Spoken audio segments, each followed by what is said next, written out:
लेकिन क्या इसके बाद से छोटे से पेपर पॉप से ज्यादा होगी और ये लेकिन क्या था 3 लेवल के पेपर पॉप बना के सब मीटर में टेस्ट करके तो सबसे छोटा पेपर पॉप बनाने के लिए मैंने लिए ओरिगेमी पेपर। तो ये ना दुनिया का सबसे छोटा पेपर पॉप और हम इसकी आवाज चेक करते हैं 35 डेसिबल। और अब बनाते हैं नॉर्मल पेपर से पेपर पॉप। तो बचपन में हमने 4 वोल्ट के लोगों के कान बंद कर दिए थे। अब इसकी आवाज चेक करते हैं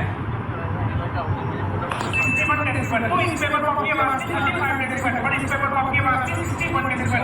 आप देखते हैं सबसे बड़े वाले पेपर पॉप की कितनी आवाज होती है, जिसके लिए मैं लाया हूं बहुत बड़ा पेपर उसको बनाना बहुत कठिन बात है। लेकिन दोनों से ज्यादा तेज आवाज निकाल पाएगा